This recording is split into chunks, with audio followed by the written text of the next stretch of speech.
The Catholics hear what your church used to do, and we understand that Catholics are the one tribe of men that are so caught up in this spirit of religiosity. They do things, patterns, wax. But someone invented that for you. And so you think you're doing this for God, and you're actually not. You're just following someone's idea to keep you going around a mountain. Listen to this write-up. This is someone who's talking about the Catholic Church and how we reformed from those patterns. And so he's explaining. Let me briefly summarize the situation. Before the 14th century, if one was deemed a Christian, then that person belonged to the Catholic Church. You are either Catholic or a pagan. As early as the 14th century, the Catholic Church had become delirious with power, and the abuses began to show up in extreme hypocrisy and blasphemy.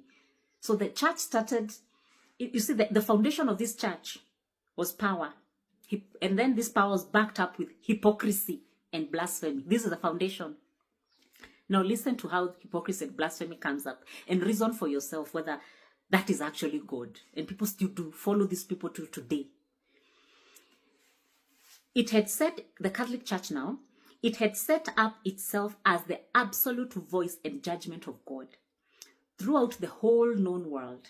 It controlled secular governments and royalties. I think they still do somehow till today. It controlled secular governments and royalty, and sitting whomever it wished at any time it wished, especially if there was a threat to its own prosperity and power. Even though some kings had an inherited throne, the Catholic Church, they were charged a rent by the Pope to keep their crown. They had to pay or suffer the consequences. Like the Catholic Church was the system that was running the world. And I think somehow still today. To keep this dictatorship, the Catholic Church made sure that the Bible was translated into Latin only. The common people could not read or understand Latin, so they were victims of whatever the church taught them.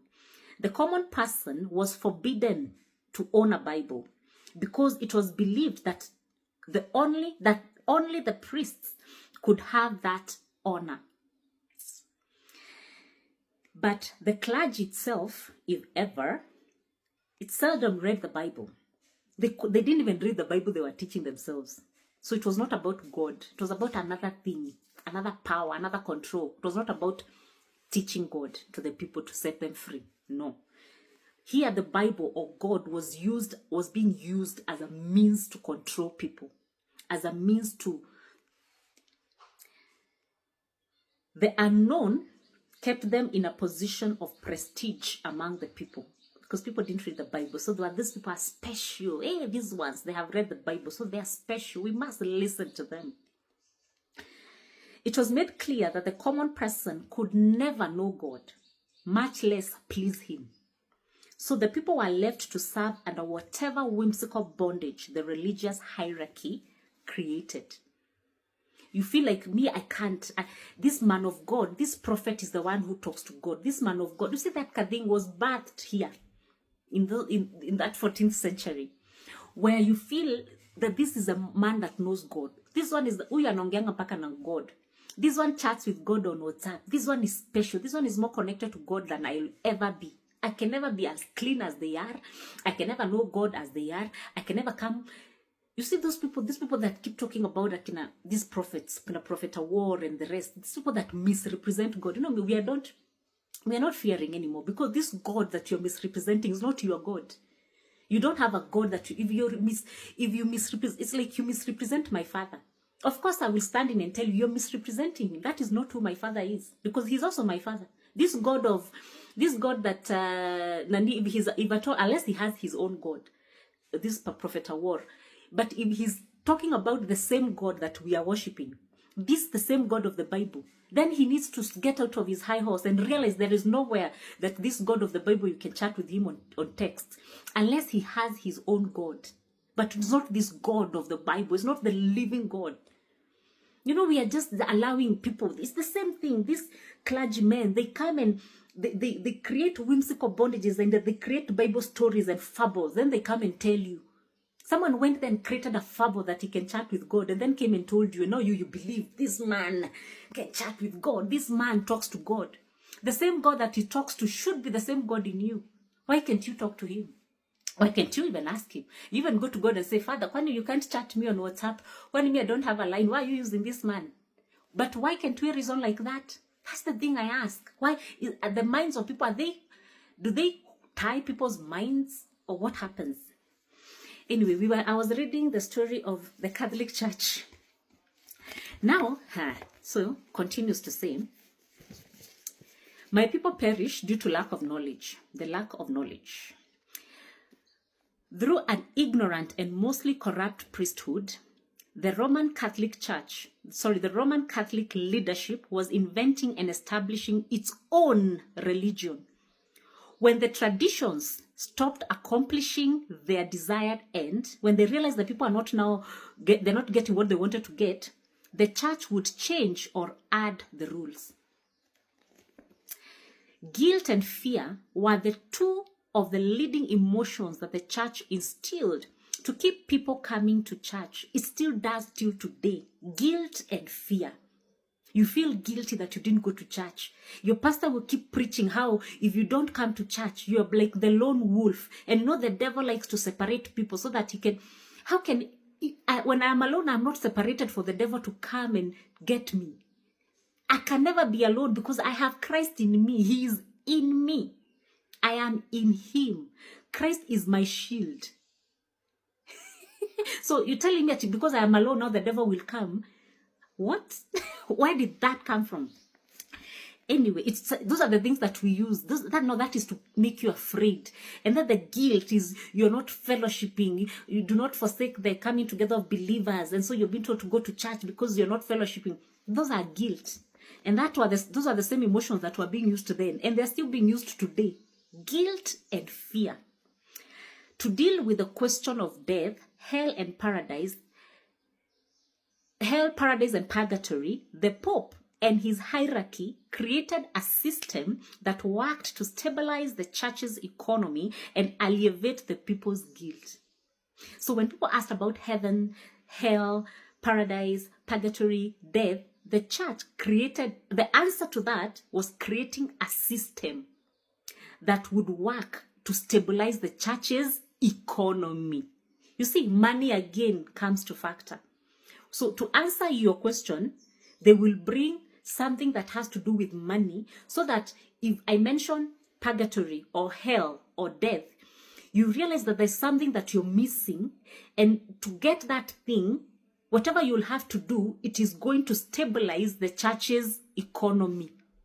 I hope that is clear, because still today, pastor will tell you, no, don't do this, bring a seed, bring money, whatever it is that he's telling, his focus is on stabilizing the church's economy. It is not solving your problem or giving you an answer to your question. The priests were taught, I will continue to read, the priests were taught that there was a banking system in heaven that held in its vaults the goodness the people lacked in their personal lives. So what you're lacking now, it is somewhere in heaven. You get? The people are taught how to transfer that goodness from heaven into their accounts so they wouldn't come up short, standing before God. The church taught that Jesus, let me go back. This one is funny. So there is a vault in heaven that is storing your goodness. And so for you to stand before God, you have to remove your goodness from heaven and have it here. And how will you remove that? By something that you have to do. Maybe bring money, bring what, do something. Some of you have been told that you have your treasures in heaven. Your destiny has to be unlocked. Your what has been stored. This is your year of manifestation. Why was it not last year? When God was not there last year.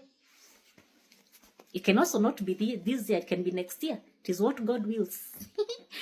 The church taught that Jesus, Mary, and the saints behaved much better on earth than they needed to in order to get into heaven. The extra credits of their goodness were stored in the heavenly banking system. So I get it. So the heavenly banking system, you're supposed to do good things here, and the goodness that you're doing here is being stored in heaven. So you have to come to church on time. You don't have to miss a mass. You have to pay whatever you need to pay, whatever money you need to bring, whatever thing, so that your nini in heaven is good. Your account in heaven is good. Do you know? Let me shock you. Till today, there's some churches that still do that. There's some Catholics that still believe that. Anyway, no, here is the thing. If you look intently enough, you can see the works mentality. You can see the works mentality among the fellow believers. Something I have to do here so that I can store my goodness in heaven. That is what we are calling the works, right? And so the author is saying, you can see the works mentality among fellow believers even today. The people who are imprisoned by a religious spirit struggle to receive forgiveness from God as they try to pay for their sins through good deeds. In charismatic circles, man of God, papa, mama, daddy, it can often be seen in over-volunteering for church activities out of a need to be accepted by the leadership. These people are looking for pats on the back and a sense of approval from men. If they can attain that, they feel that God approves of them. In the Catholic Church, this feeling of appeasement comes from attending Mass no matter what. A traditional Roman Catholic won't let anything interfere with attending Mass. That's my grandmother. But the motive isn't about fellowshipping with other believers and worshiping God, as it should be. It's about earning God's acceptance. Even today, some Catholics confess their sins to a priest and then say a certain number of Hail Marys or light candles at an altar. This seems harmless, but it is rooted in the same spirit that drove the people in the Middle Ages to do good works in exchange for salvation. No, you see that right there, in exchange for salvation. That there is what someone would try to rob you of, that you do not understand what salvation is. You do not understand what Christ did. You do not understand that you don't have to do nothing for salvation. Just believe in Christ. All these works of the flesh, things that you do in this body, these works of the flesh can earn you nothing. To God, those are few. That's nothing. That's not anything that you can compare with the salvation that you receive. So it's somewhat pointless. You don't do it to receive salvation. But anyway, you people, when we talk about religion, it's a thing that whatever it is that makes you do that thing that you do in the name of God. Because there are things that you do in the name of God. Whatever that tells you that you need to do that thing in the name of God, if it is not God himself who told you to do that thing, however it looks like, whether it looks like it comes written God all over, if it is not God himself who told you to do that thing, you're back to works. Back to works. Something that looks like should be done for God. You know, it should be done, should be obvious. But if you do it because it should be done, then you're back to works. You should do it because you have been led by the Spirit. Because God says he orders the steps. He orders the steps. So if this is a step I need to take now, he will order. He wouldn't order today's step yesterday and tell me. Even he orders the step. You take a step, he order. You take another one, he will order. He controls everything that you do. So that way you are always within his will. Per time, per season, per whatever. You're always in God's will. You can be planning to go to church, but the will of God for that day was for you to minister to someone else who will come to visit you, and you will minister to that. But you, because you're so caught up in the works of Sunday, I go to church. Sunday, I go to church. You're caught up in that thing. You will never understand the freedom. What freedom means. Freedom means you're free to do whatever or not to do it. That's the freedom. Anyway, I hope the message is home.